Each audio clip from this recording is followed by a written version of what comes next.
Bonsoir à tous, merci de nous être fidèles. Tout de suite le sommaire de votre journal. Covid-19, le dernier bilan fait état de 26 nouveaux cas, ce qui porte le total des personnes contaminées à 359 cas positifs. 3 nouveaux décès ont été également enregistrés, ce qui porte le total des décès à 24 personnes. Des aides financières pour l'accompagnement du secteur informel seront bientôt débloquées. Le comité de veille économique s'est penché depuis la semaine dernière déjà sur les mesures d'accompagnement en faveur de ce secteur directement impacté par le confinement obligatoire. La solidarité s'organise partout pour aider les équipes médicales et paramédicales à exercer leur mission dans de bonnes conditions. Focus dans ce journal sur l'association des œuvres sociales des sociétés de distribution de l'eau et de l'électricité. Elle leur a offert ses locaux et ses divers équipements. Bonsoir. Avant de développer ces titres, sachez que notre invité ce soir est professeur Mohamed Tabiaoui, chercheur et vice-président de la faculté des sciences de Rabat. Professeur, bonsoir et merci d'avoir répondu à notre invitation. Je vous en prie. Et d'abord, le bilan évolutif et donc provisoire concernant la situation au Maroc concernant la pandémie du Covid-19. Le total des cas coronavirus au Maroc s'est élevé entre hier 18h et aujourd'hui 18h à 359 cas positifs, soit 26 nouveaux cas enregistrés. Le total des personnes soumises à une analyse au laboratoire et donc cette analyse s'est révélée négative et de 1461 cas. 3 nouveaux décès ont été également enregistrés, ce qui porte à 24 le nombre total des décès au Maroc dus au Covid-19. C'est ce qu'a précisé Mouad Morabet, coordinateur du Centre national d'opérations d'urgence en santé publique. Pour ce qui est de l'état clinique des 359 patients Covid-19 au Maroc, eh bien 13% ne souffrent d'aucune complication clinique, 72% souffrent de complications bénignes ou moyennes, 9% sont dans un état clinique dangereux et 6% sont dans un état critique.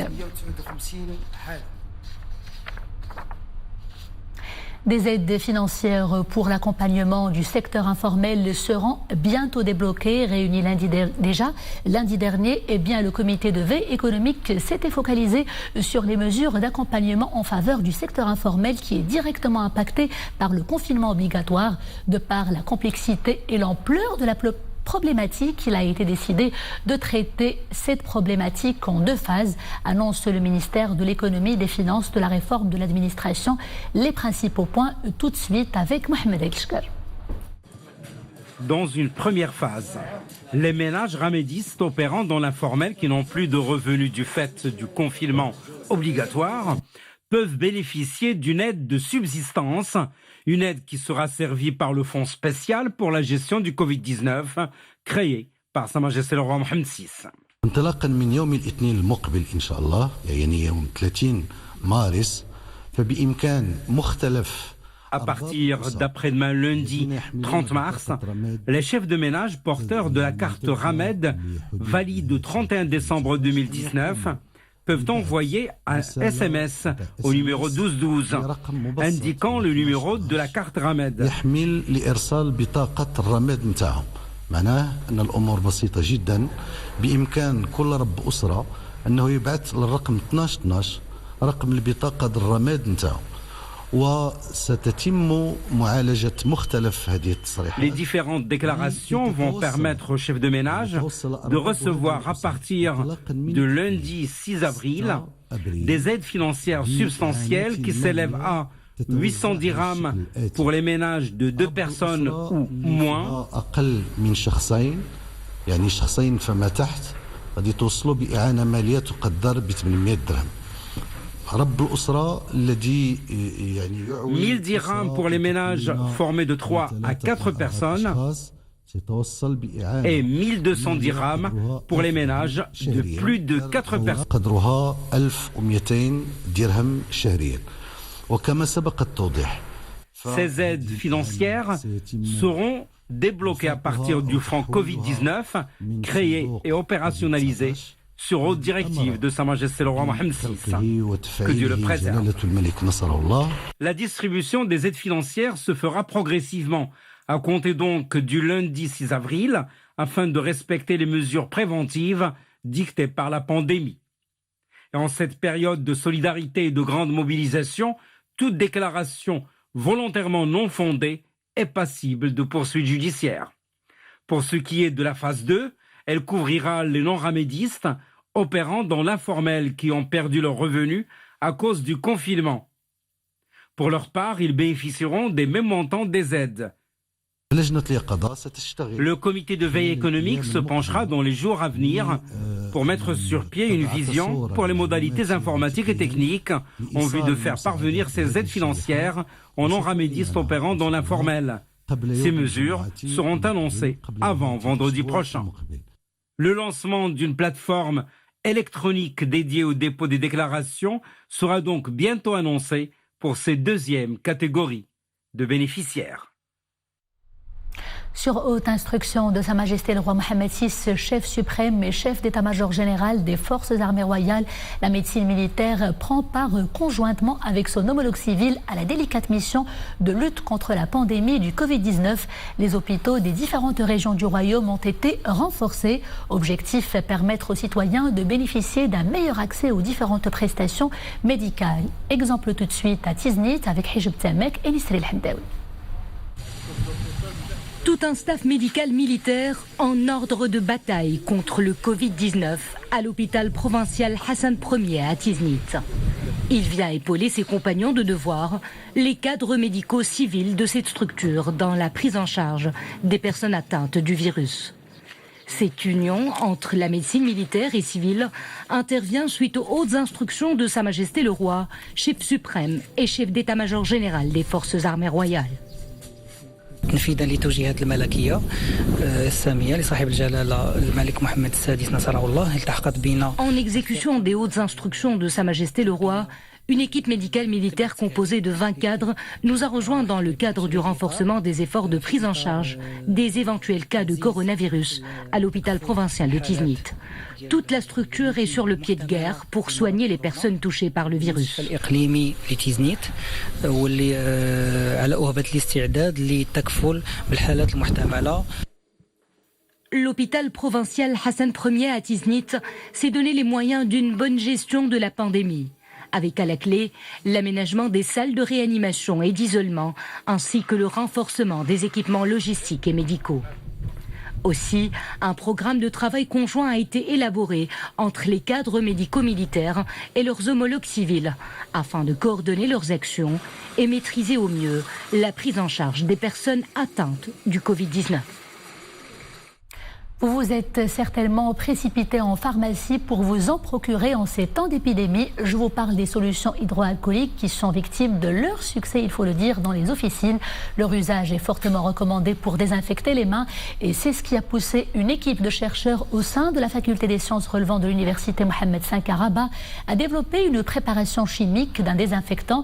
Rachidi Ken, Mohamed Nasseri et Myriam El-Missi nous en disent plus. Éthanol, eau oxygénée, glycérol et eau distillée. Voici la matière première nécessaire à la préparation du gel antibactérien. Ce liquide devenu précieux en ce temps d'épidémie se fait rare dans les étals des officines. Pour pallier à cette pénurie, la faculté des sciences de Rabat a mobilisé ses laboratoires et une équipe de chercheurs et scientifiques. C'est dans ce local équipé de tous les ingrédients et instruments de mesure nécessaires qu'ils s'attellent à la préparation de la formule chimique de cette solution. Venir à bout des bactéries transitant sur la peau, mais également à travers les surfaces. Voilà ce qui fait toute l'efficacité de cette solution, barrière du virus.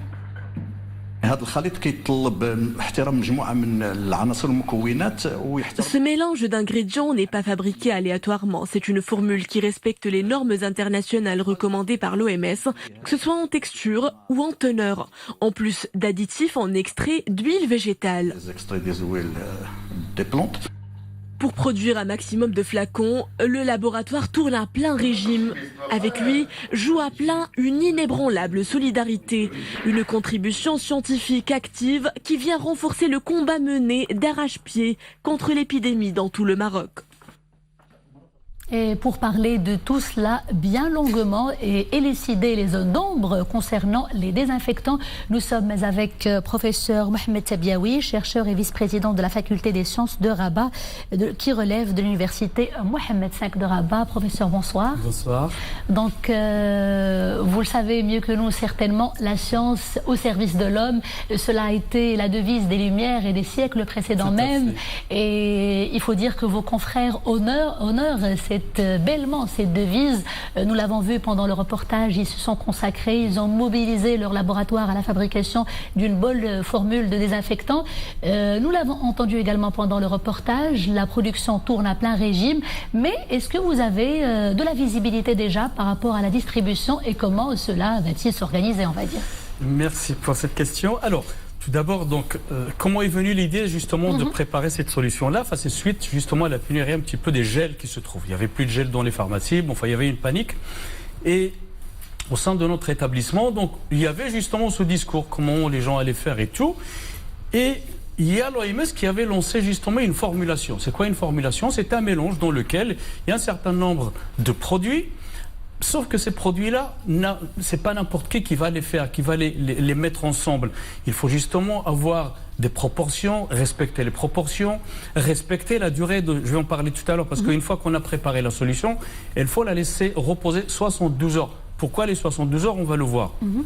Donc, on est un petit peu victime de notre succès, parce que là, l'émission de ce matin, justement, sur la première en édition spéciale, donc il y a beaucoup de collègues, il y a beaucoup de gens qui l'ont vu, et puis ils nous ont demandé justement, depuis tout à l'heure, je reçois des coups de fil pour qu'on prépare à nouveau cette solution.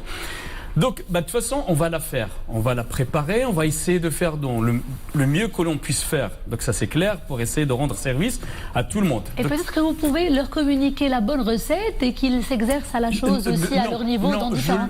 On le fera pas tout simplement parce qu'on peut pas la donner à n'importe qui.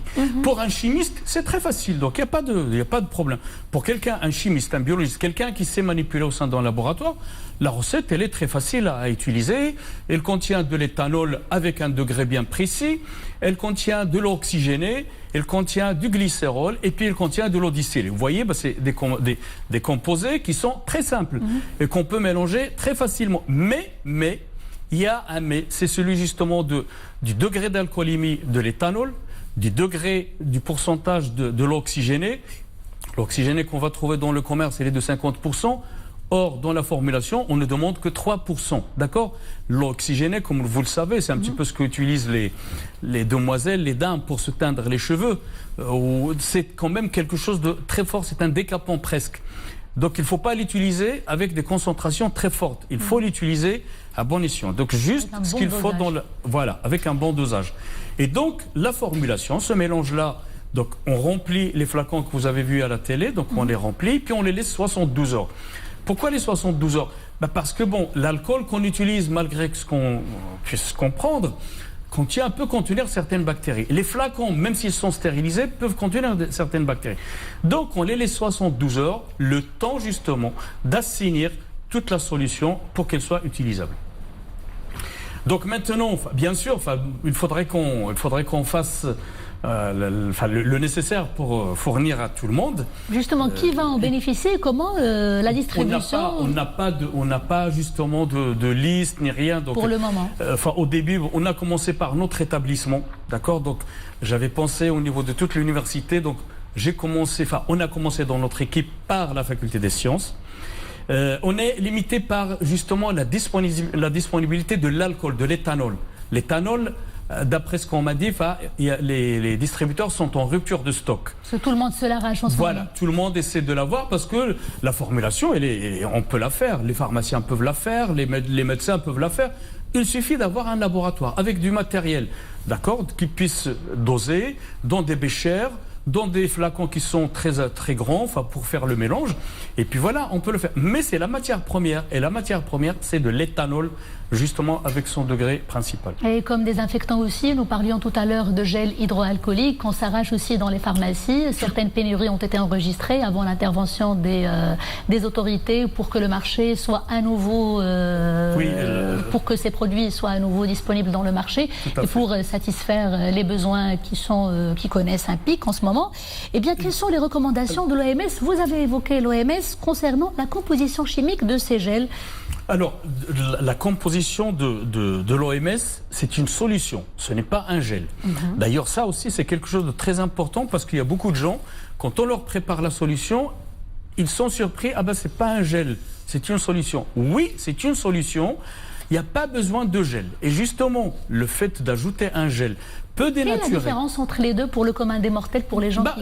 La différence, c'est que la solution, c'est une solution liquide, d'accord? Donc pour la gélifier, on va utiliser un gélifiant, soit l'agar-agar, soit un gélifiant, n'importe lequel, d'accord? Donc, mais si on utilise un gélifiant, il peut avoir des conséquences donc pour justement l'efficacité de cette solution.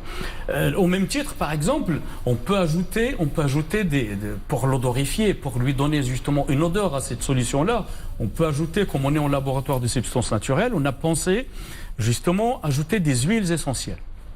Notamment l'huile de lavande, l'huile d'eucalyptus, l'huile de... Qui sont connues pour leur odeur, c'est quelque chose que tout le monde connaît. Mais le problème de cela, si on ajoute des huiles, il y a des gens qui sont allergiques à ces huiles-là. D'accord? Donc il faut éviter. Ça risque de déclencher d'autres problèmes. Il n'y a pas mieux que quelque chose de naturel, de nature. Donc c'est une solution nature, donc on peut l'utiliser, elle est efficace. Je ne vois pas pourquoi on va chercher à compliquer la chose. Si on ajoute des additifs, des huiles essentielles ou autres, ça peut provoquer d'autres problèmes chez des gens. Donc autant éviter ceci. Et nous remarquons également, professeur, une forte demande concernant l'eau de Javel que certaines personnes, certains chefs de famille utilisent malheureusement à outrance, bien que ça abîme la peau et malgré les effets, tous les effets néfastes que cela a. Donc le bon dosage de l'eau de Javel. Ouais. Alors l'utilisation de l'eau de Javel, elle est connue. Je pense que les foyers marocains, on a plus de 80% de la société marocaine qui ont de l'eau de Javel chez eux. Tout à fait. Un petit peu dans le monde entier. L'eau de Javel a été préconisée également en Espagne au début de la pandémie. Donc pareil, donc on l'avait dit aux gens d'utiliser de l'eau de Javel en additionnant du vinaigre éventuellement. C'était un petit peu déligeant. Nous allons en parler justement. Nous allons y revenir, professeur. D'accord. Alors l'eau de Javel, c'est quelque chose qu'on utilise tout le temps pour nettoyer chez nous. C'est un antimicrobien, c'est un antibactérien. La preuve, quand on a par exemple pour la fête du mouton, l'eau de robinet est souvent javelisée. Pourquoi elle est javelisée? Pour éviter justement des infections bactériennes, pour limiter au maximum justement une prolifération bactérienne. Donc l'eau de Javel a été toujours utilisée dans les maisons, mais il faut l'utiliser de façon bien diluée. Il n'y a pas besoin de mettre 1 litre d'eau de Javel dans un seau. Vous avez un seau, donc souvent les gens quand ils nettoient chez nous dans les maisons, on a des seaux de 10 litres à peu près. Dans ce 10 litres, il faut mettre le verre de thé, d'eau de Javel, vous le mettez dedans, c'est largement suffisant. On ne va pas démolir la baraque, il faut nettoyer la maison. Autre chose qui est très importante, c'est de mettre à l'entrée de la maison. À l'entrée de la maison, soit une bassine avec un peu d'eau dans laquelle vous mettez une serpillière. Comme ça, les gens, quand ils arrivent, ils mettent les chaussures dessus. Donc, ils vont quelque part laver la semelle. Et puis, enlever ces chaussures-là à l'entrée pour ne pas, justement, aller dans toutes les chambres. Parce que c'est un virus aérosol, aéroporté. Exactement. Donc, on peut le déplacer, on peut le transporter un peu partout. Donc, ça, c'est un petit peu... L'eau de Javel, on peut l'utiliser, mais il faut l'utiliser correctement. Pour manipuler l'eau de Javel également, il faudrait, ou bien autant utiliser des gants. Parce que la première barrière contre les microbes, contre les virus, c'est justement la peau. Et la peau est le premier gant qu'on peut utiliser justement contre ces bactéries-là ou contre les virus. Les gants pour se protéger contre les effets néfastes de l'eau de Javel et non contre le coronavirus. Parce qu'on dit aussi que les gants, c'est un foyer à germes. Non. se protéger les gants, d'accord. Quand vous faites avec votre serpillière, vous allez mettre les mains dans l'eau de javel. Donc il faudrait protéger vos mains. Il faudrait les protéger parce que si vous mettez vos mains toute la journée, tous les jours dans une solution d'eau de javel, vous allez attaquer votre peau. Et la peau, une fois attaquée, ne pourra pas faire face justement au virus, ne pourra pas faire face aux bactéries. Donc vous êtes accessible justement à toute attaque. Donc professeur, par rapport à l'eau de javel, comme c'est un point très très important, vous avez évoqué la question des chaussures et celle du nettoyage de la maison, de toutes les surfaces dans la maison. Mais il y a également une autre question qui se pose, c'est celle du nettoyage et du lavage des fruits et légumes. Peut-on y ajouter une gouttelette de l'eau de javel mélangée? Tout à fait. On le fait également dans la société marocaine. On fait soit de l'eau de javel ou bien on faisait à une époque du permanganate de potassium. Du permanganate de potassium, bon, ça fait quelques années qu'il est un petit peu en rupture. Mais l'eau de javel, vous remplissez votre bassine avec de l'eau toujours, ou bien votre évier, votre lavabo. Donc vous mettez de l'eau, ça fait à peu près 5 litres quand vous le remplissez. Vous mettez vos fruits dedans et vous mettez le bouchon d'eau de javel. Le bouchon que vous avez sur la bouteille d'eau de javel, c'est largement suffisant. Vous laissez bien sûr 5-10 minutes et puis voilà, vous reprenez vos fruits, vous les rincez et c'est bon. Donc il n'y a pas besoin de mettre un verre d'eau de javel ou bien un litre d'eau de javel.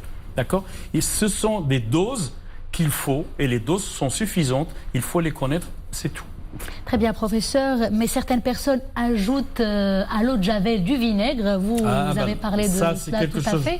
Et il faut dire que c'est un mélange dangereux et qu'il faut utiliser tout cela avec beaucoup de précautions et beaucoup de vigilance. Exactement. Enfin, alors, l'eau de javel qui sont des perchlorates, un pH, donc sur une échelle de 14, d'accord, l'échelle d'acidité, donc dans le terme de chimie, que les élèves de terminale comprennent bien ceci maintenant. Donc vous avez sur une échelle de 14, l'eau de javel a un pH entre 11 et 12. Autrement dit, c'est une solution basique. Quand vous ajoutez du vinaigre blanc ou du vinaigre jaune, peu importe, le vinaigre c'est une autre. La molécule qu'il contient, c'est de l'acide acétique. Donc, quand vous mettez une base avec un acide, il y a une réaction très rapide. Et cette réaction va donner l'acide correspondant à l'eau de javel qui n'est pas stable et qui va se décomposer en libérant le gaz chlore. Et quel risque cela comporte concrètement pour alerter les gens sur le danger chlore, que cela comporte? Le chlore, c'est un gaz qui s'échappe.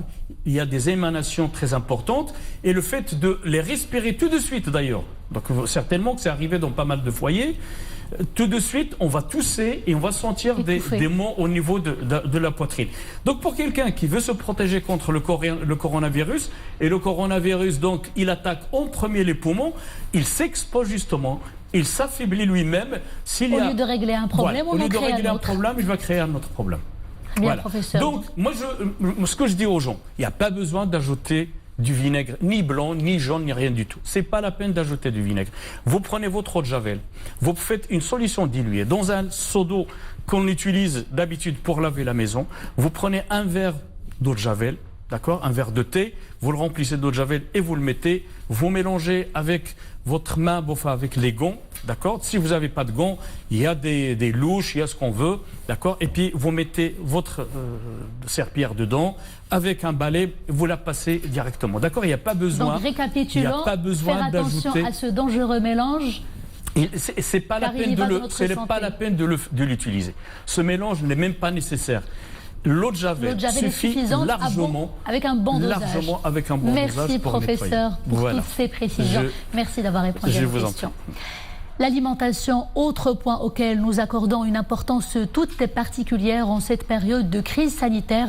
Les habitudes saines de consommation s'imposent effectivement pour renforcer le système immunitaire. Sauf que voilà, de bouche à oreille aux revues spécialisées en passant par Internet, les recettes et les formules se font tellement légion, que l'on a du mal à distinguer le vrai du faux.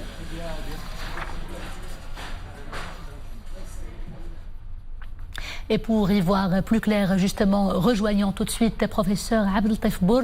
Il est nutritionniste et président de la Société marocaine de nutrition. Professeur, bonsoir. Les professionnels de la santé insistent toujours sur une alimentation saine et équilibrée pour faire face au virus, même les peu pathogènes.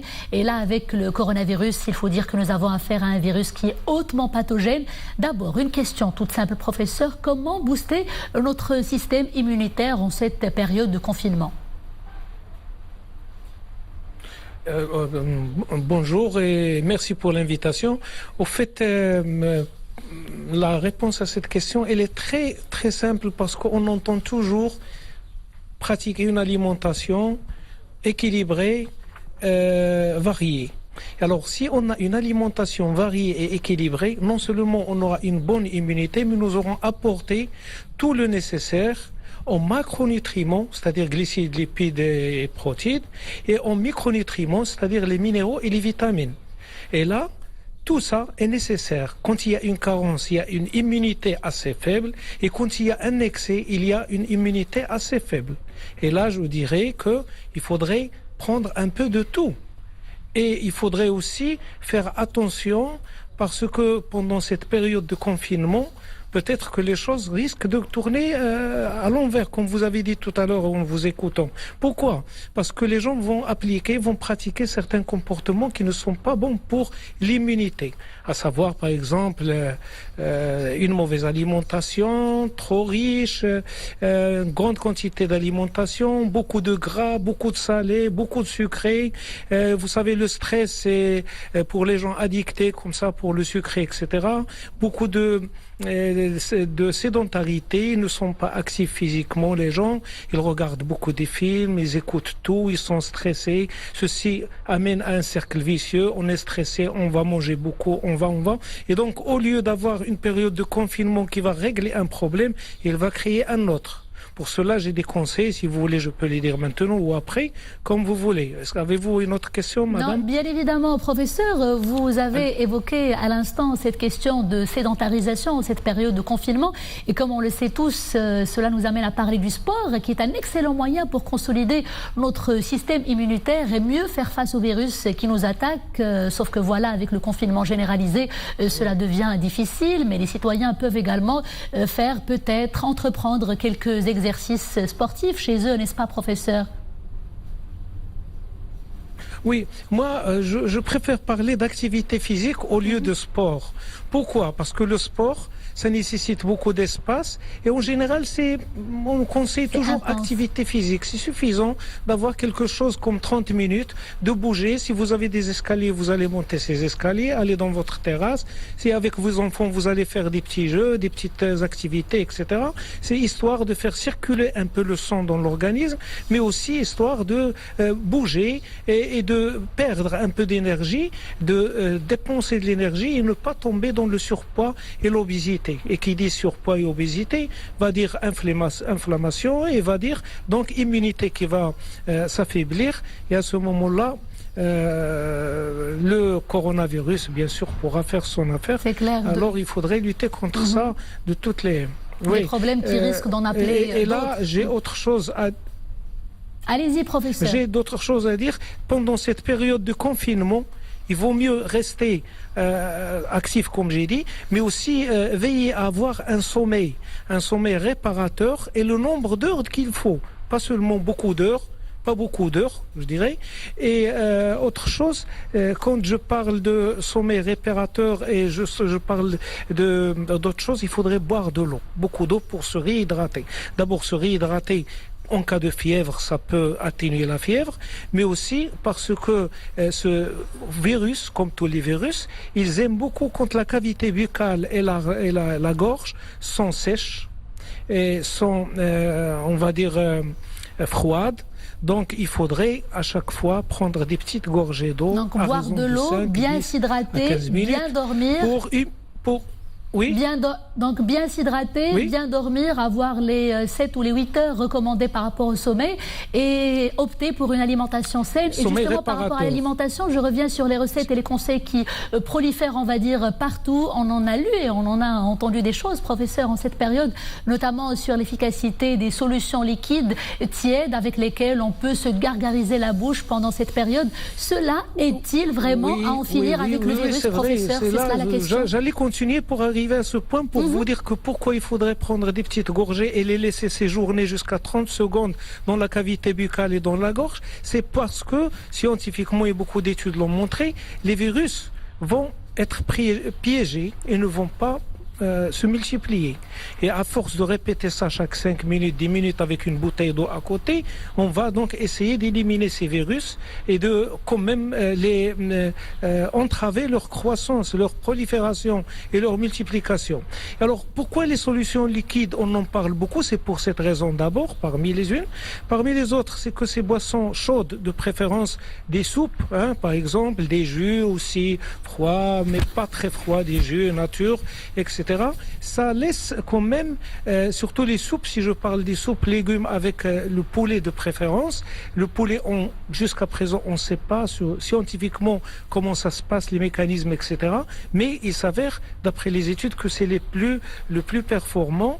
Et pour les gens végétariens qui n'aiment pas les poissons, qui n'aiment pas les viandes, excusez-moi, il faudrait quand même prendre des soupes, légumes, bien sûr, des soupes aux légumes, ça va faire l'affaire. Mais sinon, ces liquides qui sont très vantés ces derniers jours, on en parle beaucoup. Oui, c'est vrai, il faudrait que la personne, pour échapper à ce coronavirus et avoir une bonne immunité, il faudrait quand même s'hydrater, hydrater sa gorge, l'humidifier, augmenter la température de cette région buccale et pharyngienne pour décongestionner le mucus, pour désobturer les vaisseaux de la cavité nasale et des voies aériennes. Et là, l'alimentation joue un rôle en ce sens que il faudrait donc, surtout cette période de confinement, bien s'appliquer. Professeur, en plus de l'alimentation, vous insistez sur un bon sommeil, sauf que voilà, vous avez aussi évoqué cette question du stress qui s'empare un peu de tous, et vous avez raison de l'évoquer car plusieurs personnes vivent effectivement cette période avec beaucoup de stress, voire beaucoup d'angoisse. Est-ce qu'il y a des aliments particuliers à conseiller à toutes ces personnes pour soulager peut-être le stress qui représente malheureusement l'ennemi aussi numéro 1 du système immunitaire, il faut le dire? Vous avez dit Est-ce qu'il y a des aliments particuliers qui peuvent nous aider à renforcer notre système? Oui, les aliments, il y en a, comme je vous ai dit, il y a des vitamines, des minéraux, il y a aussi les macronutriments. Oui. Je donne comme exemple, par exemple, le zinc, le fer, la vitamine comme minéraux, le sélénium aussi qui est très important, antioxydants aussi. Il y a aussi des vitamines antioxydantes comme la vitamine A, la vitamine E, la vitamine C qu'on trouve et qu'on peut chercher dans les oranges, qu'on peut chercher dans le pamplemousse, mais à la condition de ne pas mélanger ce pamplemousse avec bien sûr les autres médicaments parce que ça a un effet un peu négatif. Et il faudrait aussi chercher la vitamine D dans tous les légumes verts, les produits qui, par exemple les poivrons, par exemple les salades, etc. Le kiwi, très important, le brocoli aussi, et tous ces aliments boostent notre système immunitaire. Mais là, je reviens toujours pour dire sans excès et sans trop peu. Donc je récapitule, professeur, vous insistez sur les légumes verts, mais nous lisons aussi sur certaines revues scientifiques et sur certains articles que le citron, les clous de girofle, le thé et même apparemment le poulet, d'ailleurs le poulet vous l'avez évoqué tout à l'heure, ont aussi plusieurs vertus dans ce sens. Et les familles marocaines se rabattent sur tous ces produits alimentaires et bien d'autres produits. Quel est le vrai du faux? Donc citron, clous de girofle, le thé, qu'est-ce que vous en dites? Non, le citron, il est bon. Le citron, je crois que beaucoup de gens ne savent pas que le citron, malgré qu'il est acide, il n'est pas acidifiant. C'est-à-dire, une fois qu'il rentre dans notre organisme, il fait des résidus basiques. Et donc, les virus n'aiment pas le milieu acide, ils aiment le milieu basique. Ils n'aiment pas le milieu basique, ils aiment le milieu acide. Donc le milieu basique, il va quand même lutter contre ces virus. Il y a aussi le thé qui contient la théanine, qui est une protéine, une substance qui est antioxydante et qui, au fait, on peut prendre 4 jusqu'à 6 verres par jour de thé, pourvu qu'il ne soit pas sucré, et ça va jouer un rôle important, puisqu'il est riche en antioxydants. Et il y a aussi, vous avez parlé il faut, le danger dans tout ce que vous dites, madame, c'est que dans les réseaux, Internet et dans les revues, dans des médias, on entend des gens disent à chaque fois n'importe quoi, mais sans savoir que le citoyen en face d'eux, le Marocain, il ne connaît pas, il n'a pas la notion de la dose. Donc il va mélanger un peu de ça et de ci, et il ne connaît pas aussi la notion de l'interaction entre les différentes plantes, et c'était cela l'objectif de ce direct, professeur. C'était justement pour que vous puissiez nous éclairer par rapport à toutes ces questions. Si vous avez brièvement un message à adresser à toutes ces personnes qui nous regardent ce soir. Très très brièvement, professeur. Toutes les personnes qui nous regardent ce soir, je leur conseille et je leur demande, en tant que scientifique, parce que je sais que le Maroc a fait un pas géant par rapport même aux autres pays qui nous ont dévancés et qui sont très très évolués, parce qu'il a pris en main les choses sous les hautes directives de Sa Majesté. Tous les ministères, le ministère de l'Enseignement supérieur, de la Recherche et la Formation des cadres, le ministère de la Santé, le ministère de l'Intérieur, et tous et je demande à notre population de mettre la main dans la main et de se soumettre aux conditions exigées par ces ministères et par toutes nos institutions gouvernementales, parce que cette période, elle est vraiment très critique. Il vaut mieux rester chez soi. Il vaut mieux, et en tant qu'épidémiologiste, je vous dirais que cette période, elle est décisive, et c'est de là où l'on peut redresser la courbe. Justement, professeur, les 10 prochains jours sont décisifs pour notre pays. Merci de l'avoir rappelé. Merci, professeur, pour toutes ces précisions. Retenez à présent ces plateformes et lignes téléphoniques du ministère de la Santé, Allo Yaqada et Allo SAMU, qui vous permettent de communiquer toutes les informations et les conseils nécessaires relatifs au Covid-19 et à l'aspect sanitaire de manière générale. La solidarité s'organise partout pour aider les équipes médicales et paramédicales à s'acquitter de leur mission afin de contenir l'épidémie. C'est le cas de l'association des œuvres sociales des sociétés de distribution de l'eau et de l'électricité. Elle offre ses locaux et ses divers équipements. Les détails tout de suite avec Hanan Arsalan et Nisril Hamdaoui.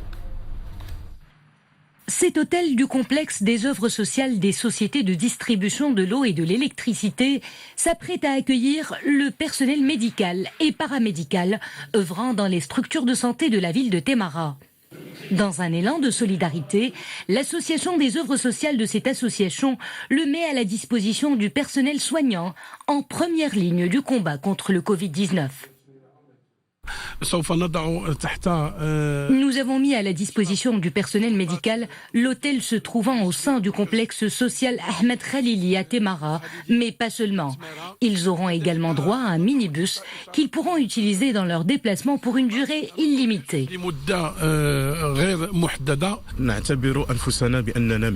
Nous sommes tous concernés en tant que Marocains par cette crise. Pour cela, nous nous sentons investis d'une mission, celle d'encourager l'ensemble de notre société à entreprendre des initiatives citoyennes. J'appelle également les citoyens à se conformer aux instructions des autorités locales en restant chez eux. Aussi, tout un matériel indispensable pour le travail du personnel de santé est mobilisé en cette période de crise sanitaire.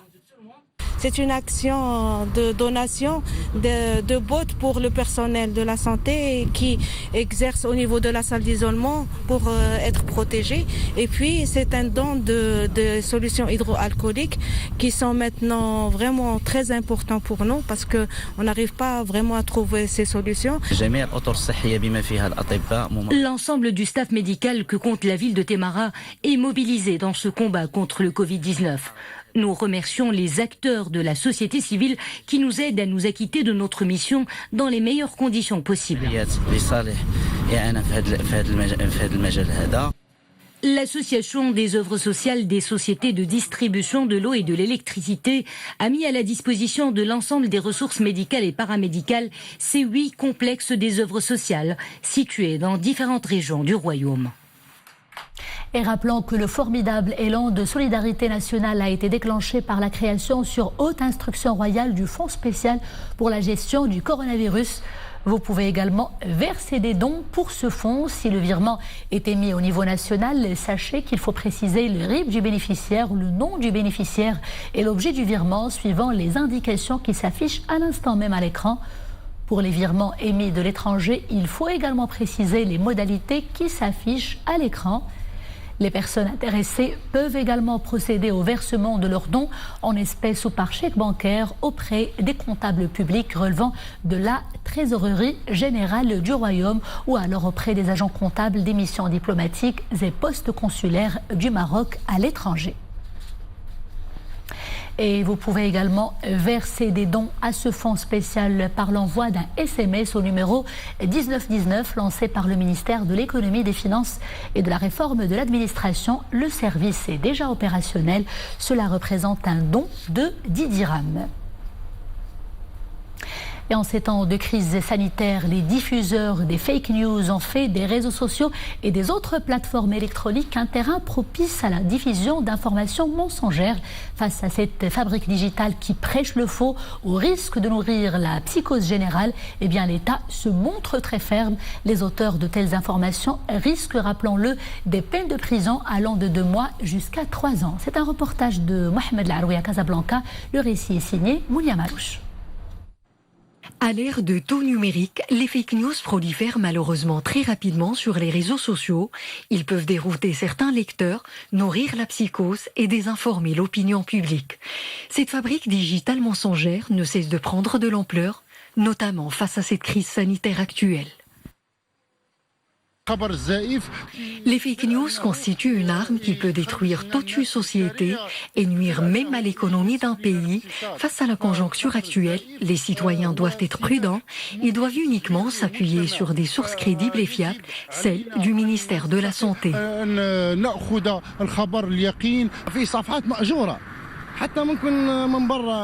Il y a certains sites qui ne cessent de semer la panique chez les citoyens à travers la diffusion de fausses informations concernant le coronavirus. Les gens doivent être vigilants et doivent démêler surtout le vrai du faux. Et c'est pour mettre fin à ces rumeurs et punir les propagateurs de fausses informations que la loi 2220 a été promulguée et approuvée récemment.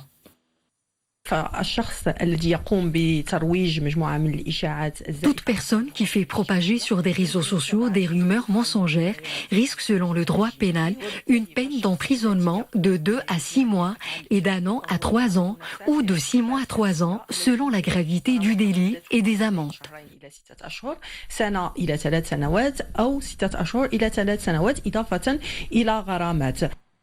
Les autorités sont fermes vis-à-vis des auteurs de fausses informations. À ce jour, des dizaines de personnes ont été arrêtées pour diffusion de fausses informations sur le Covid-19.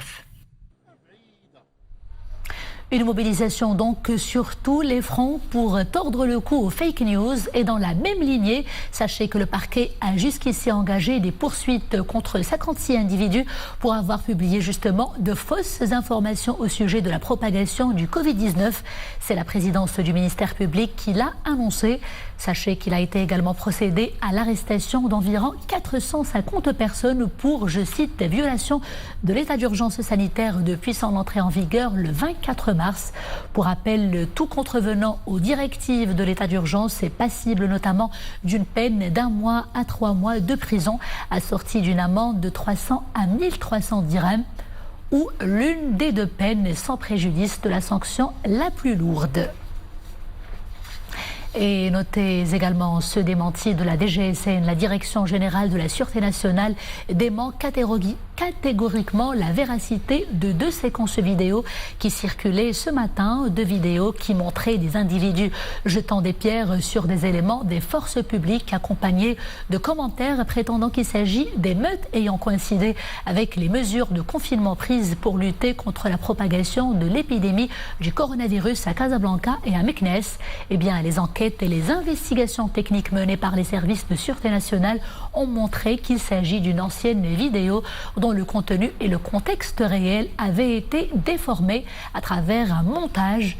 La DGSN précise que la vidéo a été répartie en 2 parties, dont la première a été attribuée à l'un des quartiers de Casablanca et la deuxième à un quartier résidentiel de la ville de Meknès, conclut le communiqué de la DGSN. À l'échelle internationale, sachez que l'épidémie ne cesse de faire de lourds dégâts humains.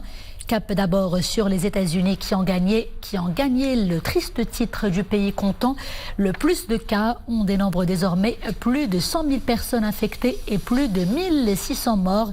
Les experts redoutent le pire et soulignent que les États-Unis n'ont pas encore atteint le pic de l'épidémie. L'Italie peine aussi à sortir du gouffre malgré les mesures drastiques prises par les autorités. Le virus a coûté la vie à 9000 personnes en Italie. L'Espagne ne cesse pas non plus de compter ses morts. 832 décès ont été enregistrés pendant les dernières 24 heures dans la péninsule ibérique, ce qui porte le nombre total de décès à plus de 5600 personnes.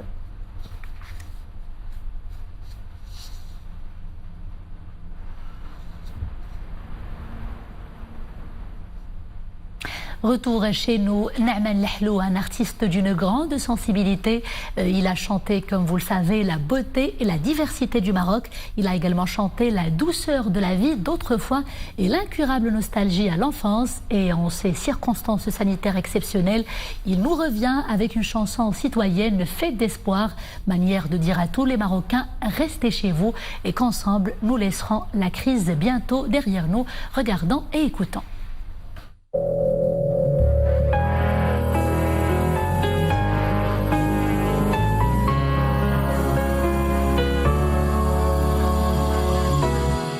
كانوا يا ما كان كورونا صبحت عنوان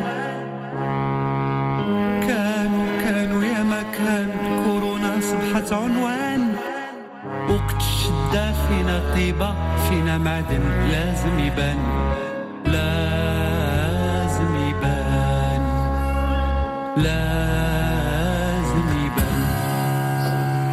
فينا الخير الله كبير خلق الرحمة في طبع الإنسان واليوم إلى المحنة كبرت والخوف سكن فينا الطوفان وقت الشدة فينا طيبة فينا معدن لازم يبان.